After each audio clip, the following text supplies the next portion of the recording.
Hello friends, मैं निवेदिता और मेरे निवेदिता एजुकेशन कॉर्नर पर आपका स्वागत है। दोस्तों, ये एक एजुकेशनल चैनल है जहां पे हम फिजिक्स और मैथमेटिक्स के कुछ टॉपिक पे डिस्कस करेंगे।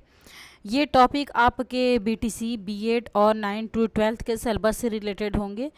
तो मैंने क्लास के शुरुआत में बीटीसी को लिया है, बीटीसी के फर्स्ट सेमेस्टर को लिया है, जिसमें बीटीसी के फर्स्ट सेमेस्टर के साइंस में आप एक चैप्टर देख पा रहे होगे, फिजिकल मेजरमेंट। तो जो स्टूडेंट बीटीसी के फर्स्ट सेमेस्टर से हैं वो अपने साइंस के बुक में फोर्थ चैप्टर को अगर देखते हैं तो वहाँ उनको फिजिकल मेजरमेंट पे बात की गई है। तो मैंने फिजिकल मेजरमेंट से अपने क्लास की शुरुआत की है। हालांकि ये बीटीसी के सिलेबस से लिया गया है, लेकिन फिर भी मुझे ये लगता है कि जो साइंस या बैकग्राउंड से स्टूडेंट है या फिर जिनका साइंस बैकग्राउंड न रहा हो, सबके लिए एज ए नॉलेज इसको जानना, इतना साइंस जानना ज़रूरी है। तो ये सबके लिए यूजफुल होगा। तो चलिए क्लास की हम शुरुआत करते हैं। साइंस के इस चैप्टर में भौतिक मापन पे बात की गई है। एक इसको कह सकते हैं ये हमारे फिजिक्स का बिल्कुल बेसिक सा नॉलेज है, बिल्कुल शुरुआती दौर है, जिसको आम तौर पे हम लोग ये भी कह सकते हैं कि हमारे रियल लाइफ में भी इसका बहुत ज़्यादा यूज होता है और हमको इसके विषय में जानना चाहिए। तो इसमें फिजिकल मेजरमेंट मतलब भौतिक मापन पे बात की गई है। तो चलिए पहले ये हम समझ लेते हैं कि आज के इस क्लास में हम लोग कौन कौन से टॉपिक को डिस्कस करेंगे।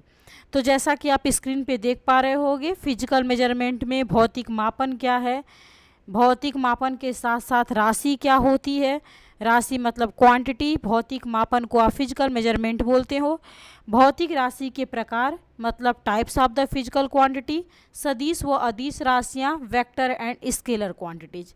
तो इन 4 टॉपिक पे आज के क्लास में हम डिस्कस करेंगे। तो चलिए क्लास की शुरुआत करते हैं। सबसे पहले हम बात करते हैं भौतिक मापन का। भौतिक मापन का एक डिफिनीसन जो कि हम कह सकते हैं किताबी तौर पे जो एक डिफिनीसन हमको भौतिक मापन का दिखता है वो क्या है कि किसी भौतिक राशि के परिमाण को संख्याओं में व्यक्त करना मापन कहलाता है। फिर से एक बार हम रिपीट कर दे रहे हैं, किसी भौतिक राशि के परिमाण को संख्याओं में व्यक्त करना भौतिक मापन कहलाता है। आप इस डिफिनीशन को स्क्रीन पे देख पा रहे हो, तो अपने ज़रूरत के अकॉर्डिंग आप इसे नोट कर सकते हो या फिर स्क्रीनशॉट ले सकते हो। तो चलिए इसको हम थोड़ा डिटेल में समझते हैं, थोड़ा इस बात पे हम लोग और ज़्यादा विस्तार में देखते हैं क्या है। तो भौतिक राशि, सबसे पहले हम बात करते हैं भौतिक राशि की। अभी थोड़ी देर में हम भौतिक राशि पे डिस्कस भी करेंगे भौतिक राशि क्या है। तो अगर हमारे पास कोई भौतिक राशि है, भौतिक राशि क्या है इसके लिए थोड़ा सा पेशेंस रखिएगा।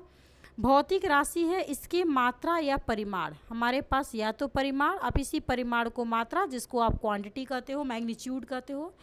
तो भौतिक राशि के अगर हम परिमाण को, उसके मैग्नीट्यूड को, उसकी मात्रा को अगर हम संख्या में व्यक्त करते हैं, एक संख्या में अगर व्यक्त करते हैं, तो जिस संख्या में व्यक्त करते हैं इस संख्या को हम कहते हैं कि एक क्वांटिटी के फॉर्म में उसको हम दिखाते हैं, संख्या के रूप में व्यक्त करते हैं। तो इस संख्या में व्यक्त करने के लिए हमारी प्रोसेसिंग क्या होती है कि हम एक मानक के थ्रू उस भौतिक राशि के परिमाण को एक पुराने मानक के थ्रू एक संख्या में व्यक्त कर पाते हैं। अब वो मानक क्या होता है इस पे भी हम डिस्कस करेंगे। अभी तो आप ये जान लीजिए कि भौतिक राशि के परिमाण को, उसके मैग्नीट्यूड को अगर हम किसी संख्या में व्यक्त करते हैं, जैसा कि डिफिनीशन में लिखा हुआ है कि भौतिक राशि के परिमाण को यदि हम संख्या में व्यक्त कर पाएँ तो यही प्रक्रिया हमारी क्या कहलाती है, इसी को हम कहते हैं कि हमने किया क्या है, मापन किया है, मतलब किसी को मापा है। तो इस तरह से हमारे मापन का एक कॉन्सेप्ट होता है कि ये मापन होती है।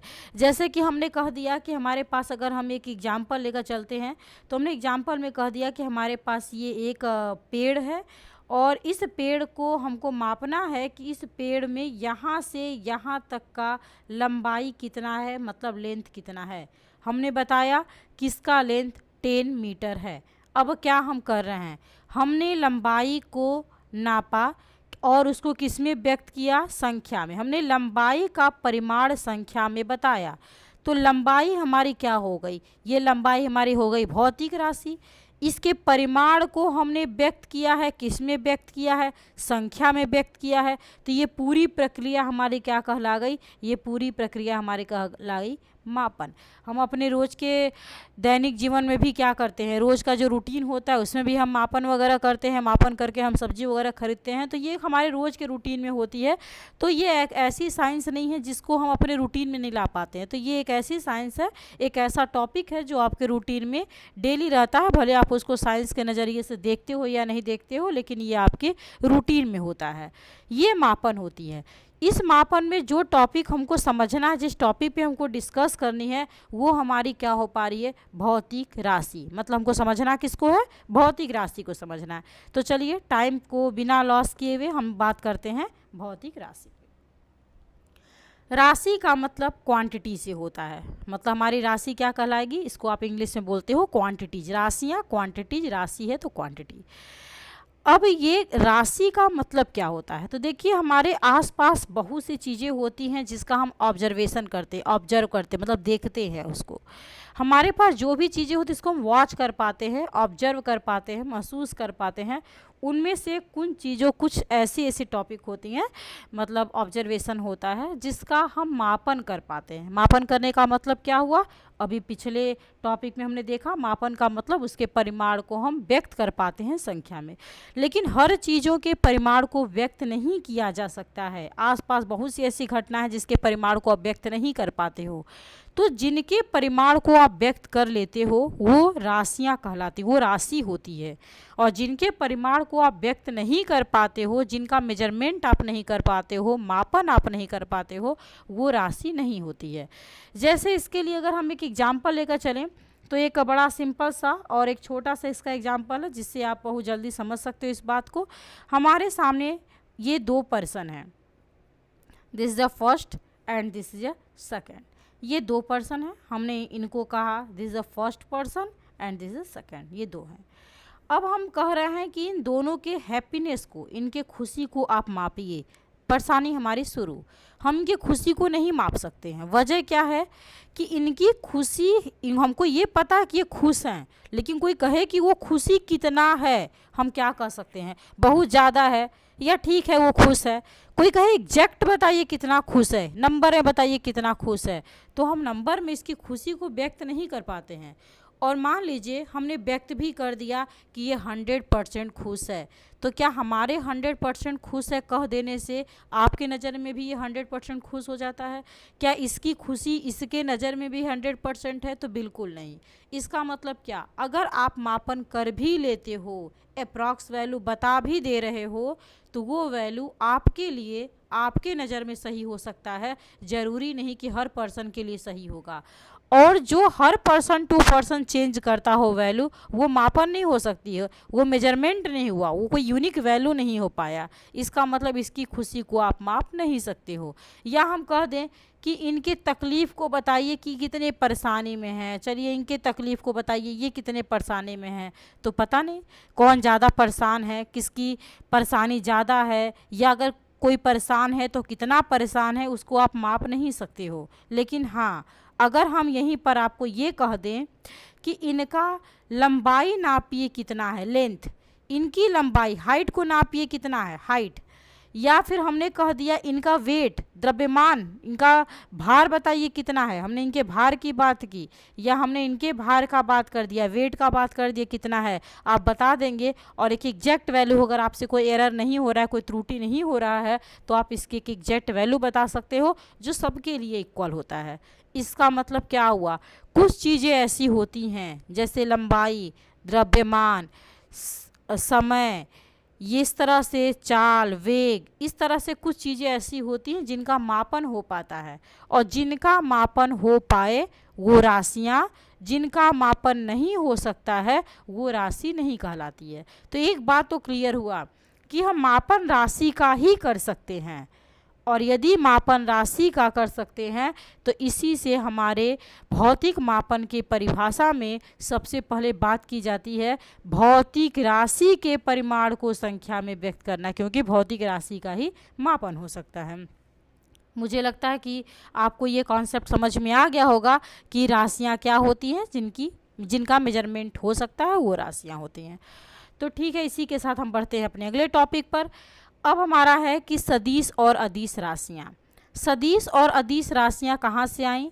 तो हमने जो अभी देखा कि जिस ऑब्जर्वेशन को हम मेजर कर सकते हैं, माप सकते हैं, वो राशियाँ, और इनके मापने के आधार पर इन राशियों को हमने दो भाग में बांट दिया, इनके दो पार्ट बनाए। पहला हुआ सदिश और दूसरा हो गया अदिश। सदिश और अदिश राशियाँ अगर हम देखते हैं इनके प्रकार, तो types of the physical quantities, सदिश और अदिश राशियों के प्रकार, सदिश राशियों के प्रकार, types of the physical quantity.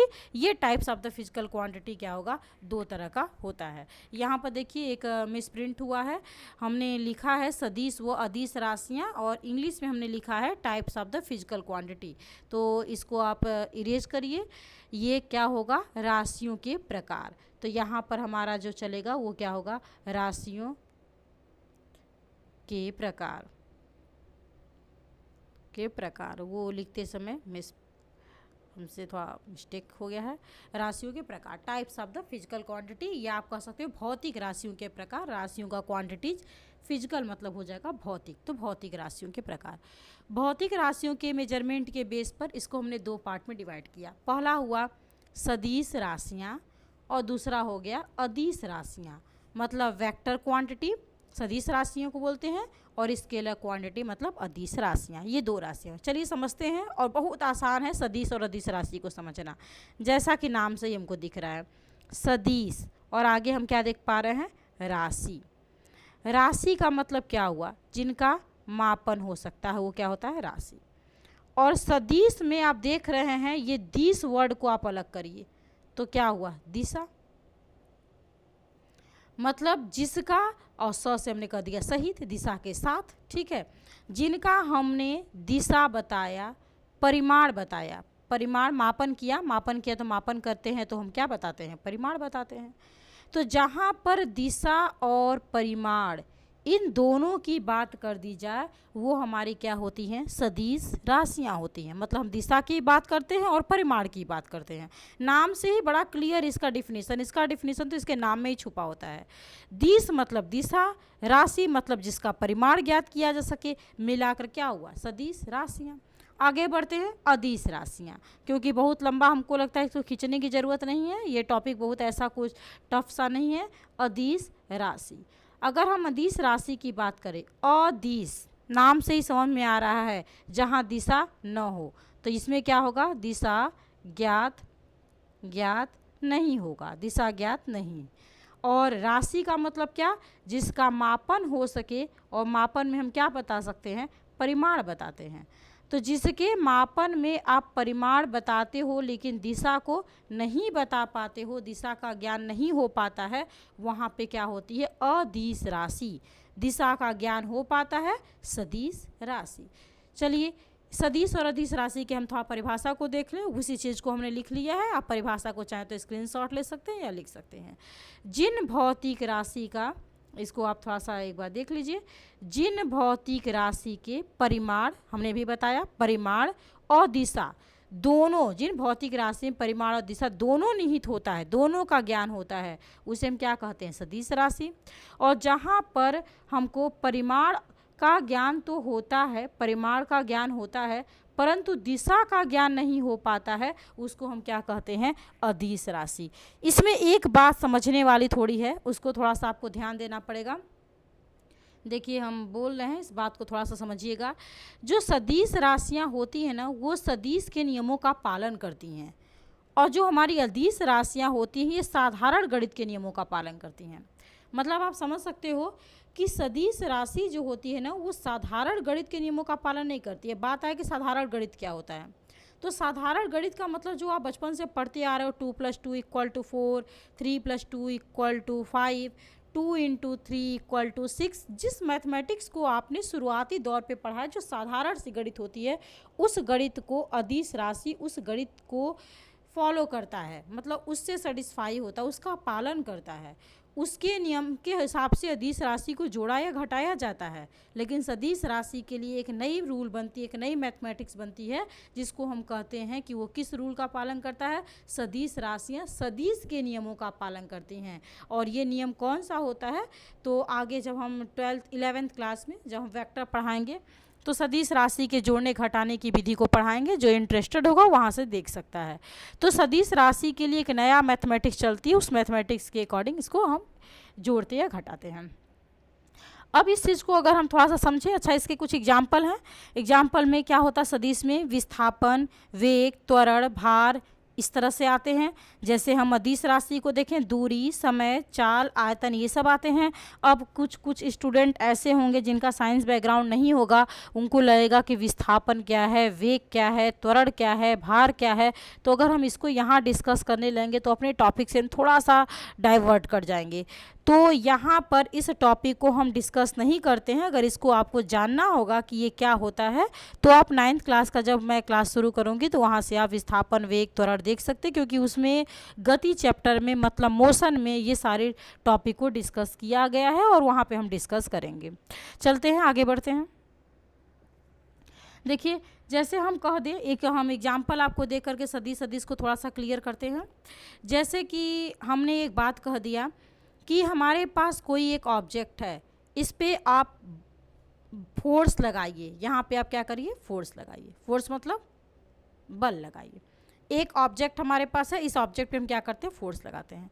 जब हम फोर्स लगाएंगे तो इस बल का हमको परिमाण भी पता होगा, हम जानेंगे हम कितना बल लगा रहे हैं, और साथ ही साथ हमको किधर की तरफ बल लगाया जा रहा है, बल की दिशा क्या है, बल लगाते समय बल की दिशा का पता होता है। मतलब हम कह सकते हैं कि हमको दिशा भी पता है। तो क्या हो रहा है? परिमाण और दिशा दोनों ज्ञात हो जा रहा है। तो बल किस राशि में चला जाएगा? सदिश राशि में चला जाएगा। ऐसे हम अदिश राशि की बात करें तो हम यहाँ पे कोई कार्य कर रहे हैं, कोई काम कर रहे हैं, काम को छोड़िए, हमने यहाँ लिया कि इस आदमी का हमने कह दिया कि द्रव्यमान कितना है। द्रव्यमान का मतलब हमने इसका मास पूछा। अब मास अगर हम पूछते हैं तो इस मास के साथ ऐसा नहीं है कि इस मास का अपना एक दिशा होगा। मास का क्या होगा? परिमाण होगा। मास की अपनी दिशा नहीं बन पाएगी। मास किसी परिमाण, द्रव्यमान किसी दिशा में मेजर नहीं होता है, तो इसका परिमाण होगा लेकिन दिशा नहीं हो पाएगी। तो इस तरह से ये हमारी क्या हो जाएगी? अदिश राशि हो जाएगी। तो सदिश राशि जहाँ पर परिमाण का ज्ञान होता है, सदिश जहाँ पे परिमाण का ज्ञान होता है और दिशा का भी ज्ञान होता है, वहाँ पे सदिश, परिमाण और दिशा दोनों हो जा रहा है। जहाँ पे परिमाण ज्ञात होता है परंतु दिशा का ज्ञान नहीं हो पाता है, वो हमारी राशि कैसी होती है? अदिश राशि। तो इस तरह से हमने पढ़ा सदिश और अदिश राशियों को।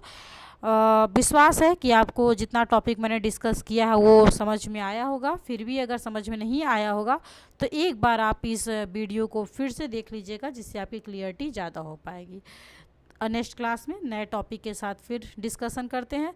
तब तक के लिए bye bye, thank you so much.